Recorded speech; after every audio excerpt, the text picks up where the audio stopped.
പട്ടിണി പടി കേറുമ്പോൾ പുറകിലെ മാവി കയറുകൾ കാണാം. തറകിലൊരിലകിലൊരൽപ്പം ചോരയിൽ കൂനനുറും വിരതേടഘട്ടം വരെ നമ്മുടെ നാട്. അതിൽ നിന്നൊക്കെ നമ്മൾ ഇന്ന് ഈ കാണുന്ന നിലയിലേക്ക് എത്തിയത് വെറുതെ എത്തിയതല്ല. എങ്ങനെയാണ്? ആ ആശങ്കയുടെ അസ്വസ്ഥതയുടെ അശാന്തിയുടെ അന്തരീക്ഷത്തിലും അരണ്ട വെളിച്ചത്തിലും ചില കുടുംബങ്ങളിലെങ്കിലും നമ്മുടെ പൊന്നോമന മക്കൾ വിദ്യാഭ്യാസത്തിന്റെ നേർരേഖയിലൂടെ സഞ്ചരിച്ച് അവർ നേടിയ വിജയത്തിലൂടെ ആ കുടുംബങ്ങളിലേക്കൊക്കെ മനസമാധാനം പടികയറാൻ തുടങ്ങി. അങ്ങനെ ഏതൊരു മക്കളാണോ നമ്മുടെ കുടുംബത്തെ ആ ഇരുട്ടിൽ നിന്ന് വെളിച്ചത്തിന്റെ പാതയിലേക്ക് എത്തിച്ചത്, ആ പൊന്നോമന മക്കൾ ഇന്നെത്തപ്പെട്ടിരിക്കുന്ന ഏറ്റവും അപകടകാരിയായിട്ടുള്ള മറ്റൊരു മേഖലയെ കുറിച്ച് ചർച്ച ചെയ്യാനാണ് ഈ പരിമിതമായ സമയം ഞാൻ വിനിയോഗിക്കുന്നത്. എന്തുകൊണ്ടാണ് ഞാനിങ്ങനെ വലിയ ആധികാരികമായൊക്കെ ഇങ്ങനെ തുടക്കമിടാൻ കാരണമെന്നറിയോ? മറ്റൊന്നുമല്ല സാർ, ഞങ്ങൾ എടുക്കുന്ന മയക്കുമരുന്ന് സംബന്ധമായ കേസുകൾ, സമീപകാലത്ത് എടുക്കുന്ന മയക്കുമരുന്ന് സംബന്ധമായ കേസുകൾക്ക് വലിയ പ്രത്യേകതയുണ്ട്. ആ പ്രത്യേകത 5-8 വർഷം മുമ്പ് ഒരു മയക്കുമരുന്ന് കേസെടുക്കുമ്പോൾ അതിൽ പിടിക്കപ്പെടുന്ന പ്രതിയുടെ പ്രായം എന്ന് പറയുന്നത് ഉറപ്പിച്ച് പറയാൻ കഴിയും 35-40 വയസ്സുള്ളവർ. എന്നാൽ ഇന്ന് കണ്ടെടുക്കുന്ന 100 കേസുകളിൽ 95% കേസുകളും പ്രതികളാകുന്നത് 20 വയസ്സിൽ താഴെയുള്ള വിദ്യാർത്ഥികൾ അടക്കമുള്ള ബാല്യകൗമാര യൗവനങ്ങൾ, ഒട്ടേറെ കുടുംബത്തിന്റെ പ്രതീക്ഷകളായിട്ടുള്ള പൊന്നോമന മക്കൾ ഏറ്റവും അപകടകാരികളായിട്ടുള്ള മയക്കുമരുന്നിന്റെ പാതയിലേക്ക് അതിവേഗം വന്ന് പതിക്കുന്ന കാഴ്ച. നേരത്തെ ഇവിടെ സൂചിപ്പിച്ചതുപോലെ നമ്മളൊക്കെ ഇപ്പോഴും പഴഞ്ചനാണ്. കാരണം എന്താ? ഈ മയക്കുമരുന്നൊക്കെ കേൾക്കുമ്പോൾ നമ്മൾ വിചാരിക്കും കഞ്ചാവ് പോലെയുള്ള സാധനം. കഞ്ചാവൊന്നും ഒന്നും അല്ലാതായി മാറിയിരിക്കുന്നു. 2 കെമിക്കലുകൾ, 2 സിന്തറ്റിക് ഡ്രഗുകൾ, പേര് പോലെ തന്നെ അപകടകാരിയായ ദീർഘമായ പേരുള്ള MDMA, മെഥിലീൻ ഡയോക്സി മെത്താംഫെറ്റമൈൻസ്, ദീർഘമായ പേരിൽ MDMA എന്ന ചുരുക്കപ്പേരിൽ അറിയപ്പെടുന്ന ലഹരി പദാർത്ഥം ഒന്ന്. മറ്റേ LSD എന്ന് പറയുന്ന സ്റ്റാമ്പ് രൂപത്തിലുള്ള ലിസർജിക് ആസിഡ് ഡൈഇഥൈലമൈഡ് എന്ന് പറയുന്ന മറ്റൊരു ലഹരി പദാർത്ഥം. ഏറ്റവും അപകടകാരികളായിട്ടുള്ള ഒറ്റ തവണത്തെ ഉപയോഗം കൊണ്ട് പോലും നമ്മുടെ പൊന്നോമന മക്കളെ ഏറ്റവും മാരകമായ അഡിക്ഷനിൽ എത്തിക്കുന്ന ഈ മയക്കുമരുന്നുകൾ. ഈ ഉപയോഗിക്കുന്ന കുട്ടികൾക്ക് ഇതിന്റെ ലഹരിയെ കുറിച്ച് മാത്രമേ അറിയൂ. അതിനപ്പുറത്തേക്ക് ഏറ്റവും അപകടകരമായ ലോകം, ചികിത്സിച്ച് മാറ്റാൻ കഴിയാത്ത തരത്തിലുള്ള മരണത്തിന്റെ അവസാന ഘട്ടത്തിൽ മാത്രം തിരിച്ചറിയാൻ കഴിയുന്ന വേദനാജനകമായ ഒരു രോഗാതുരമായ ജീവിതശയ്യയിലേക്ക് നമ്മുടെ പൊന്നോമന മക്കളെ കൂട്ടിക്കൊണ്ടുപോകുന്ന ഏറ്റവും അപകടകാരികളായിട്ടുള്ള സിന്തറ്റിക് ഡ്രഗുകള്, കെമിക്കലുകള്, രാസപദാർത്ഥങ്ങൾ അരങ്ങ് തകർക്കുന്ന ഇടങ്ങളിലൂടെയാണ് നമ്മുടെ പൊന്നോമന മക്കൾ കടന്നുപോയിക്കൊണ്ടിരിക്കുന്നത്. അപ്പൊ അതിന്റെ മറ്റൊരു അപകടം കൂടി. ആ അപകടം എന്ന് പറയുന്നത് എന്താണ്? 17 വയസ്സ് വരെ വളർത്തി വലുതാക്കിയ തന്റെ പൊന്നോമന പുത്രൻ ലഹരിയുടെ പാതയിൽ എത്തിയെന്ന് ഏതൊരു രക്ഷകർത്താക്കൾ അറിയുന്നത് എപ്പോഴാ? ഏതെങ്കിലും ഒരു പോലീസ് സ്റ്റേഷനിൽ നിന്നോ എക്സൈസ് ഓഫീസിൽ നിന്നോ ഒരു ഫോൺ കോൾ എത്തുമ്പോഴാണ് നമ്മുടെ പല രക്ഷകർത്താക്കളും അറിയുന്നത് നമ്മുടെ മക്കൾ ലഹരിയുടെ പാതയിൽ ഒരുപാട് മുന്നോട്ട് പോയി കഴിഞ്ഞിരിക്കുന്നു. ഒരു രക്ഷകർത്താവ് എന്ന നിലയിൽ എന്റെയും നിങ്ങളുടെയൊക്കെ ഒരു വലിയ പരാജയം തന്നെയാണ് സാർ. നമ്മുടെ കുട്ടികളിൽ ഉണ്ടാകുന്ന ഏതൊരു സൂക്ഷ്മ സ്വഭാവ വ്യതിയാനവും തിരിച്ചറിയേണ്ട നമ്മൾ നമ്മുടെ മക്കളിൽ ഉണ്ടാകുന്ന ചില മാറ്റങ്ങളെ, അപകടകരമായ മാറ്റങ്ങളെ തിരിച്ചറിയുന്നില്ല എന്നുള്ളതാണ് ഈ കാലഘട്ടം നേരിടുന്ന, നമ്മളെപ്പോലുള്ള രക്ഷകർത്താക്കൾ നേരിടുന്ന ഏറ്റവും വലിയ വെല്ലുവിളിയായിട്ട് ഒരു ഉദ്യോഗസ്ഥൻ എന്ന നിലയിൽ എനിക്ക് തോന്നിയിട്ടുള്ളത്. അപ്പൊ പറഞ്ഞു വന്നത്, അല്ലെങ്കിൽ തന്നെ നമുക്കറിയാം നമ്മുടെ മക്കളെ കുറിച്ച് ആരെങ്കിലും കുറ്റം പറഞ്ഞു കഴിഞ്ഞാൽ നമ്മൾ ധരിക്കുമോ? അല്ലേ? ആരെങ്കിലും തൊട്ടയൽപ്പക്കാരനോ അല്ലെങ്കിൽ നമ്മുടെ കൂട്ടുകാരോ ആരെങ്കിലും പറയണം നമ്മുടെ മക്കൾ എന്തെങ്കിലും മോശമായ കൂട്ടുകെട്ടിലുണ്ടെന്ന് പറയുന്നത്, ഇന്ന് വരെ ഞാനും നിങ്ങൾ ചെയ്തിരുന്ന എന്താ? ആ പറഞ്ഞ ആളുകളായിട്ട് വൈകിട്ട് എത്തുന്നതിന് മുമ്പ് ഒരു യുദ്ധം ഉണ്ടാക്കിയിട്ടുണ്ടാവും. കാരണം എന്താ?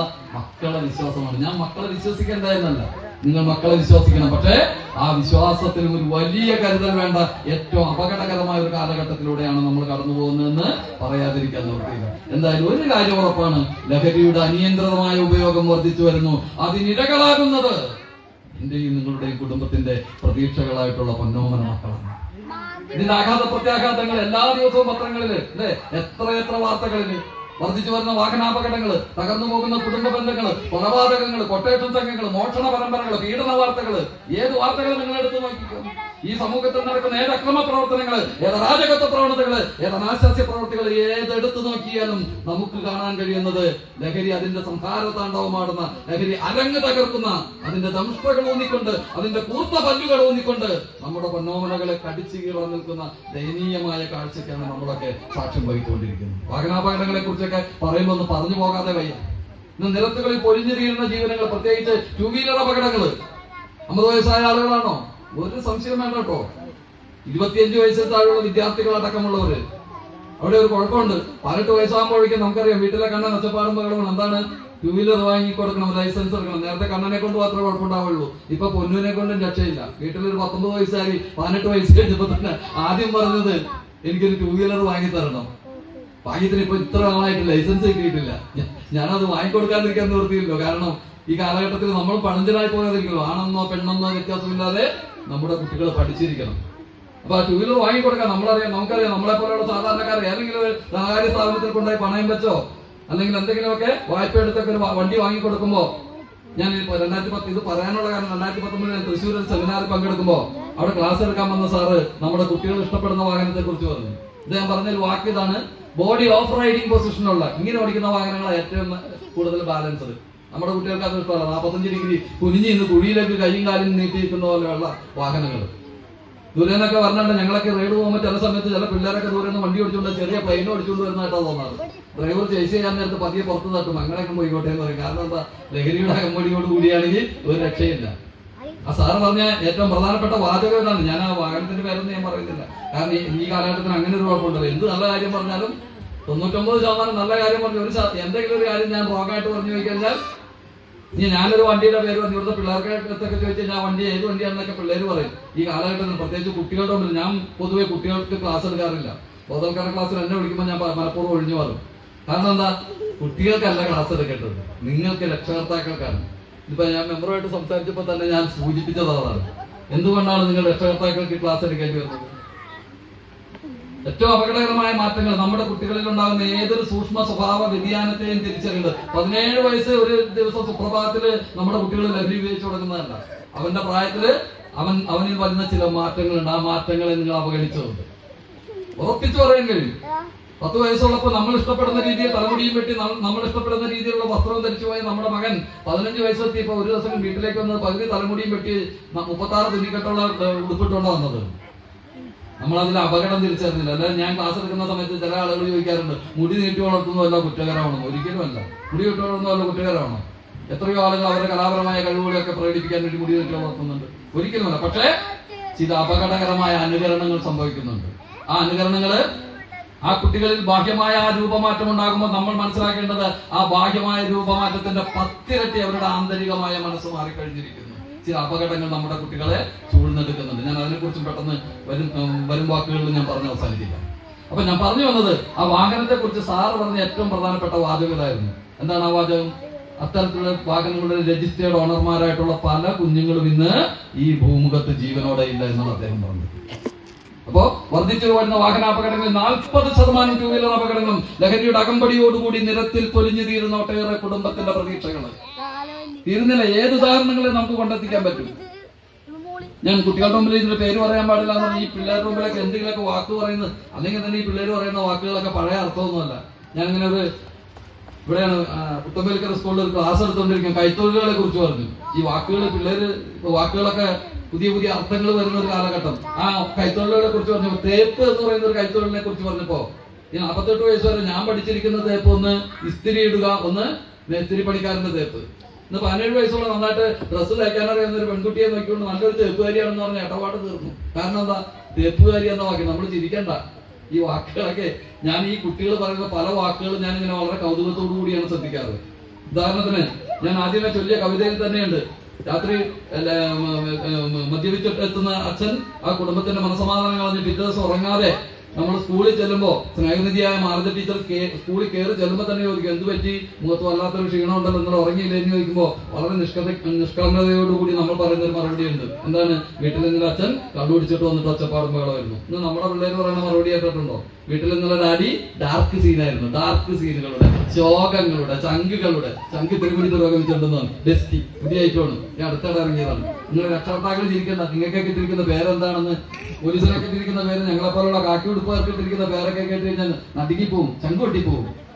എനിക്കകത്ത് രണ്ട് വിദ്യാർത്ഥികളായ മയക്കുമരുന്ന് വിൽക്കുന്നവരെ പിടിക്കാൻ ചെന്നപ്പോ ഒന്നാമത്തവനെ പിടിച്ചപ്പോ അവനെ ഇറങ്ങി ഓടി. അപ്പൊ തന്നെ സാധാരണ രീതി ഇറങ്ങി ഓടി വീട്ടിലേക്ക് കയറാറില്ല, ഇത് ഓടി അടുക്കള വഴി ഒന്ന് മൊബൈൽ എടുത്തിട്ട് പടപടാന്ന് ഇങ്ങനെ ഫോൺ ചെയ്തുകൊണ്ടാണ് ഓടുന്നത്. അപ്പൊ അയൽവക്കക്കാരൻ കാണിച്ചത് തൊട്ടപ്പുറത്തെ വീട്ടിലെ പയ്യന് മെസ്സേജ് അയച്ചാണെന്ന് പറയും. അവനെ ഓടിച്ചിട്ട് പിടിച്ച് അവന്റെ മൊബൈൽ നോക്കിയപ്പോ പോലീസ് വരുന്നെന്ന് മെസ്സേജ് കൊടുത്തിരിക്കുന്നത് കിറുക്കന്മാർ വരുന്നുണ്ടത്ര, പോലീസിനെ ഇട്ടിരിക്കുന്ന പേരാണ്. അപ്പൊ അതുകൊണ്ടാണ് ഞാൻ പറഞ്ഞത്, നിങ്ങളും ചിരിക്കണ്ട.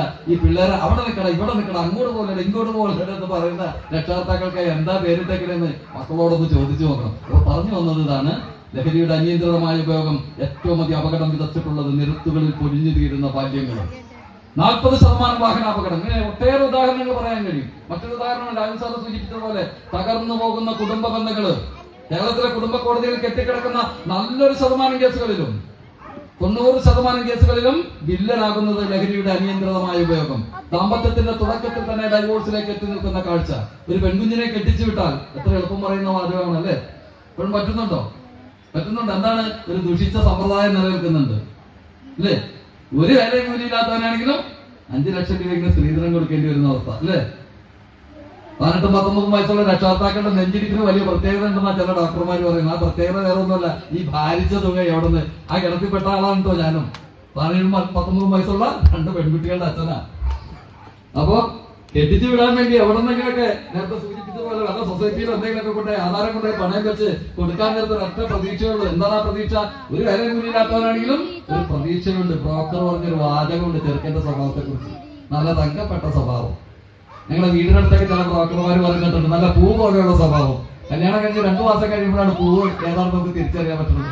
ആടുന്ന സമയത്തൊക്കെ വെള്ളത്തിൽ വിരിഞ്ഞു നിന്നാണ് ഈ നീലത്താമര, ഈ താമരക്കുട്ടനെയാണല്ലോ തങ്കപ്പെട്ട സ്വഭാവം. മുന്നോട്ട് പോകാൻ കഴിയുന്നുണ്ടോ സാർ? എത്രയെത്ര പെൺജീവിതങ്ങള്. ഞാൻ എന്റെ മക്കളോട് പറഞ്ഞിട്ടുണ്ട്, ഒരിക്കൽ പോലും ജീവിതത്തിൽ ഒരിക്കൽ പോലും ലഹരി തകർത്ത ഒരു തലച്ചോറിന് മുമ്പിൽ നിങ്ങൾ തല നീട്ടി കൊടുക്കാൻ പാടില്ല. കാരണം എന്താ?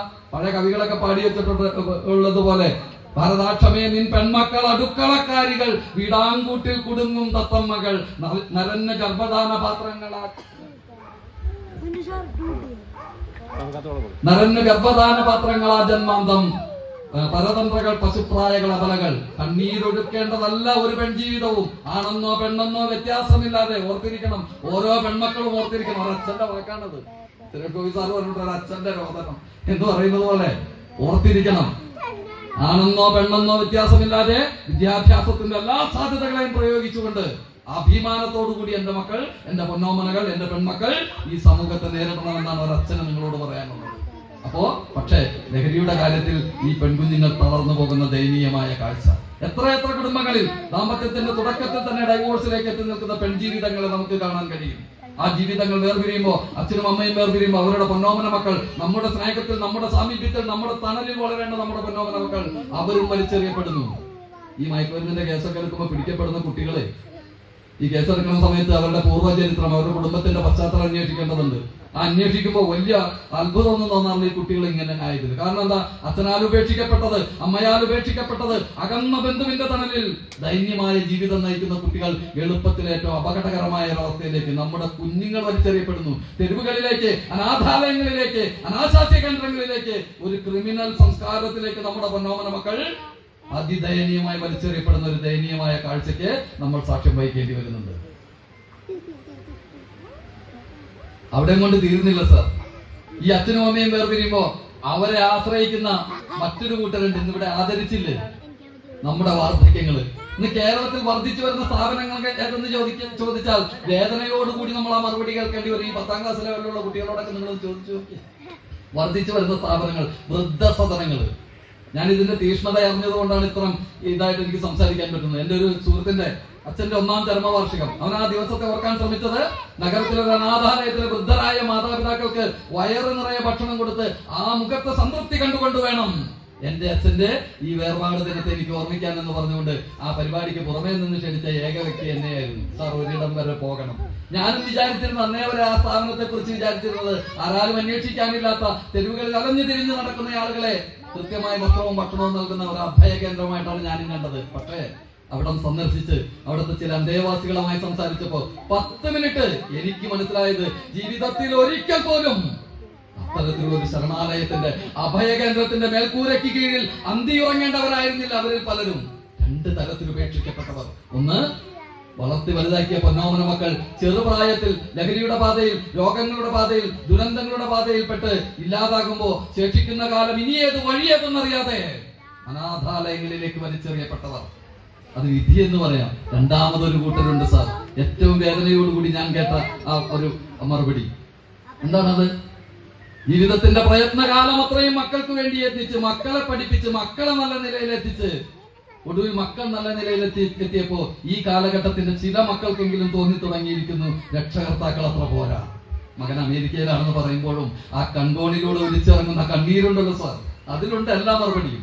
നമ്മളോടൊക്കെ മിണ്ടാൻ കൂട്ടാക്കാതെ വിദൂരതയിലേക്ക് കണ്ണും നട്ട് ജനനഴിയിൽ മുറുകെ പിടിച്ച് ജന്മത്തിന്റെ പടവുകൾ വയസ്സാൽ ഗണിച്ച് സ്വപ്നത്തിന്റെ പതിരുപാടം കടന്നെത്തുന്ന പക്ഷികളെ, തന്റെ പൊന്നോമന മക്കളെ പ്രതീക്ഷിച്ചുകൊണ്ട് ഇന്നെങ്കിലും തന്റെ പൊന്നോമന മകൻ തന്നെ കാണാൻ വരുമെന്ന പ്രതീക്ഷയോടുകൂടി വിദൂരതയിലേക്ക് കണ്ണു നട്ട് മക്കളുടെ പാദസ്പന്ദനം പ്രതീക്ഷിച്ച് വിദൂരതയിലേക്ക് നോക്കി നിൽക്കുന്ന ആ വാർദ്ധക്യങ്ങള് ഒടുവിൽ സന്ധ്യ മയങ്ങുന്ന നേരത്തും തന്നെ കാണാൻ ആരുമേ ഈ വഴി വരാനില്ല എന്ന് തിരിച്ചറിയുമ്പോൾ തനിക്ക് അനുവദിച്ചിരിക്കുന്ന കിടക്കപ്പായയിൽ നിശബ്ദം കരയുന്ന വാർദ്ധക്യങ്ങളെ നമുക്ക് കാണാൻ കഴിയും. നമ്മളത് കണ്ടിരിക്കണം സാർ. ആ കരച്ചിലിന്റെ അർത്ഥം മനസ്സിലാക്കിയിരിക്കണം.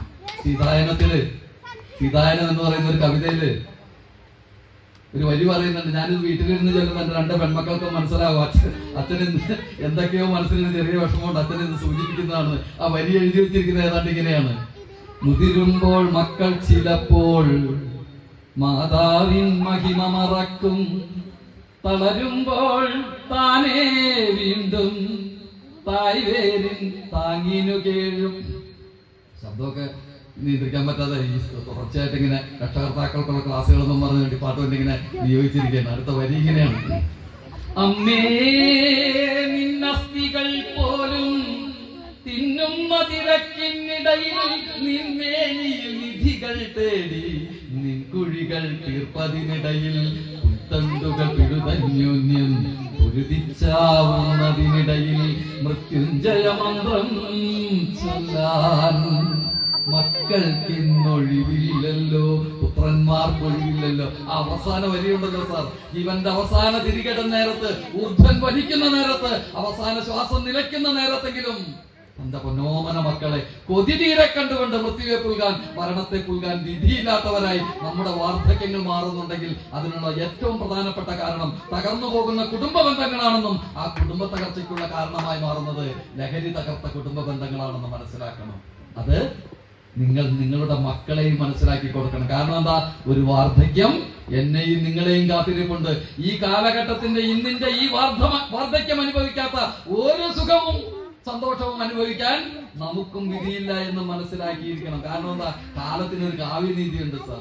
എന്തും നമ്മളെ അനുഭവിപ്പിച്ചിട്ടേ ഇപ്പൊ നമ്മളെ എടുത്തുകൊണ്ട് പോവുകയുള്ളൂ. അതുകൊണ്ട് ചേർത്ത് നിർത്തണം ഓരോ വാർദ്ധക്യത്തെ. വളരെ അഭിമാനത്തോടു കൂടിയാണ് നിങ്ങളുടെ ഈ സംഘടനയുടെ ആ വാർദ്ധക്യങ്ങളെ, മുതിർന്നവരെ അനുമോദിക്കുന്ന ചടങ്ങിന് എനിക്ക് സാക്ഷ്യം വഹിക്കാൻ കഴിയും. അപ്പോ ഏത് മേഖലയിലും എടുത്ത്, ഏത് അക്രമ പ്രവർത്തനങ്ങൾ, ഏത് അരാജകത്വ പ്രവർത്തനങ്ങൾ, ഏത് അനാശാസ്യ പ്രവർത്തികൾ ഏതെടുത്ത് നോക്കിയാലും ലഹരി എന്ന അവസ്ഥ ഇന്ന് നമ്മളെ ചൂഴ്ന്നെടുക്കാൻ തയ്യാറായി നിൽക്കുന്ന ഒരു ദയനീയമായ കാഴ്ചയ്ക്ക് നമ്മൾ സാക്ഷ്യം വഹിക്കുന്നിടത്താണ് ലഹരിക്കെതിരെയുള്ള ഒരു പോരാട്ടം നമ്മൾ ആരംഭിക്കുന്നത്.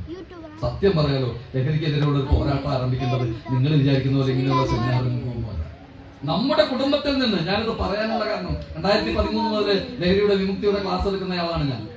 ഒട്ടേറെ വലിയ സെമിനാറുകളിൽ, രാജ്യാന്തര സെമിനാറുകളിലൊക്കെ പങ്കെടുത്തിട്ടുണ്ട്. അവിടെയൊക്കെ വലിയ ഡയറിയുമായിട്ട് കുറിപ്പുകളൊക്കെ എഴുതാൻ വേണ്ടി ചെല്ലുമ്പോ സത്യം പറയാലോ സാർ, അവിടെ ചർച്ച ചെയ്യുന്നത് വളരെ നിസ്സാരമായെന്ന് നമ്മൾ കരുതുന്ന നമ്മുടെ കുടുംബ ബന്ധങ്ങളിൽ ഉണ്ടായ മാറ്റങ്ങളെ കുറിച്ചാണ് അവിടെ ചർച്ച ചെയ്യുന്നത്. ഇത് ലഹരിയുമായി ബന്ധപ്പെട്ട ക്ലാസ്സിൽ ചെല്ലുമ്പോ ഫസ്റ്റ് സെഷൻ ഉദ്ഘാടനം ചെയ്യാമെന്ന് ഞാൻ വിചാരിച്ചിരുന്നത് ഇത്തരത്തിലുള്ള ലഹരി പദാർത്ഥങ്ങൾ ഉപയോഗിച്ച് തലച്ചോറ് അടിച്ചുപോയ ആളുകളെ ട്രീറ്റ് ചെയ്യുന്ന ഏതെങ്കിലും ഡോക്ടർമാരായിരിക്കും എന്നാണ്. പക്ഷേ ഫസ്റ്റ് സെഷൻ ഉദ്ഘാടനം ചെയ്യാനെത്തിയത് അവിടെ RCC പോലെയുള്ള റീജിയണൽ ക്യാൻസർ സെന്റർ പോലെയുള്ള വേദന കൊണ്ട് പൊളയുന്ന ക്യാൻസർ രോഗികളുടെ കാണപ്പെട്ട ദൈവം എന്ന് വിശേഷിപ്പിക്കാവുന്ന ഡോക്ടർ പ്രശാന്തിനെ പോലെയുള്ള പ്രഗത്ഭരായിട്ടുള്ള ഡോക്ടർമാരാണ് മയക്കുമരുന്നിന്റെ സെഷൻ ഉദ്ഘാടനം ചെയ്യാൻ വന്നത്. എന്തുകൊണ്ടാണെന്ന് അറിയാമോ സർ? പറഞ്ഞത് ഇതാണ്: ഇന്ന് RCC പോലെയുള്ള സ്ഥാപനങ്ങളിലേക്ക് ഒഴുകിയെത്തുന്ന ക്യാൻസർ പേഷ്യന്റ്, മാസാമാസം ഒഴുകിയെത്തുന്ന ക്യാൻസർ പേഷ്യന്റുകളിൽ നല്ലൊരു ശതമാനവും നമ്മൾ വിചാരിക്കുന്നത് പോലെ 50 കഴിഞ്ഞ അർദ്ധവാർദ്ധക്യങ്ങളല്ല സാർ. 25 വയസ്സിൽ താഴെയുള്ളവർ മുതൽ നമ്മുടെ ബാല്യകൗമാര യൗവന വിദ്യാർത്ഥികളടക്കമുള്ളവർ ഏറ്റവും അപകടകാരികളായിട്ടുള്ള മയക്കുമരുന്നിന്റെ പാതയിൽപ്പെട്ട് ഏറ്റവും മാരകമായ രോഗവും വഹിച്ചുകൊണ്ടുവരുന്ന ദയനീയമായ കാഴ്ചയ്ക്ക് അത്തരത്തിലുള്ള സ്ഥാപനങ്ങളിൽ നിന്ന് സാക്ഷ്യം വഹിക്കുന്നുണ്ട്. അപ്പൊ സാർ പറഞ്ഞത് എന്തുകൊണ്ടാണ് നമ്മളിങ്ങനെ അല്ലായിരുന്നു സാർ. ഒരു ഗ്രാമത്തിൽ ജനിച്ച് ആ ഗ്രാമത്തിന്റെ നിഷ്കളങ്കതയും നൈർമല്യവും ഒക്കെ മനസ്സിലാക്കിയ നമ്മൾ പെട്ടുപോയത് ഒരു അതിവേഗ ജീവിത ശൈലിയുടെ പാതയിലേക്ക് നമ്മൾ എടുത്തെറിയപ്പെട്ടിരിക്കുന്നു. ഒരു ഫാസ്റ്റ് ലൈഫിലേക്ക്. ആ പാസ്റ്റ് ലൈഫ് നമ്മുടെ ജീവിതത്തിലുണ്ടായ മാറ്റങ്ങളെ കുറിച്ചാണ് അവിടെ ചർച്ചയായത്. ആ ചർച്ചയിലാണ് എങ്ങനെയാണ് നമ്മുടെ കാൽച്ചുവട്ടിലെ മണ്ണ് നമ്മുടെ കുടുംബത്തിൽ നിന്ന് തന്നെ ചോർന്നൊലിച്ചു പോകുന്നത് എന്ന് മനസ്സിലാക്കാൻ എനിക്ക് കഴിഞ്ഞത് കൊണ്ടാണ് ഈ ക്ലാസ്സിലും അത് പറയുന്നത്. അദ്ദേഹം പറഞ്ഞത് ആ അതിവേഗ ജീവിതശൈലി മാറ്റം വരുത്തിയ ഒട്ടേറെ മേഖലകള്. ഏതെല്ലാം മേഖലകള്? നമ്മുടെ ഭക്ഷണ രീതി, നമ്മുടെ വസ്ത്രധാരണ രീതി, നമ്മുടെ ആചാരാനുഷ്ഠാനങ്ങൾ, നമ്മുടെ കുടുംബ ബന്ധങ്ങൾ, നമ്മുടെ സമൂഹത്തോടുള്ള സമീപനങ്ങൾ, ഇങ്ങനെ ഒട്ടേറെ മേഖലകൾ. അതിൽ ഏറ്റവും എടുത്തു പറയേണ്ടത് നമ്മുടെ കുടുംബ ബന്ധങ്ങളിലുണ്ടായ മാറ്റങ്ങൾ. എന്താണ് സാർ നമ്മുടെ കുടുംബ ബന്ധത്തിലുള്ള പ്രത്യേകത? മലയാളിയുടെ കുടുംബത്തിന് ശക്തമായ അടിത്തറയുള്ള കുടുംബം എന്നാണ് വിശേഷിപ്പിക്കുന്നത്. കാരണം എന്താ? ഏത് ജാതിയും ഏത് മതവും ഏത് വർഗവുമാകട്ടെ, അവർ ഒരു ഒത്തൊരുമ, ആ ഒത്തൊരുമ അവരുടെ കുടുംബത്തിലുണ്ടായിരുന്നു. നമ്മുടെ വൈകുന്നേരങ്ങൾ പ്രാർത്ഥനാ നിർഭരങ്ങളായ സായം സന്ധ്യകൾ നമുക്കുണ്ടായിരുന്നു. ആ പ്രാർത്ഥനയുടെ പ്രാധാന്യത്തിനല്ല, അതിനപ്പുറത്ത് ഒരു വലിയ കുടുംബ സദസ്സിന് ഉടമകളായിരുന്നു സാർ നമ്മൾ. ആ കുടുംബ സദസ്സിന്റെ പ്രാധാന്യം എന്താണെന്ന് അറിയണ്ടേ?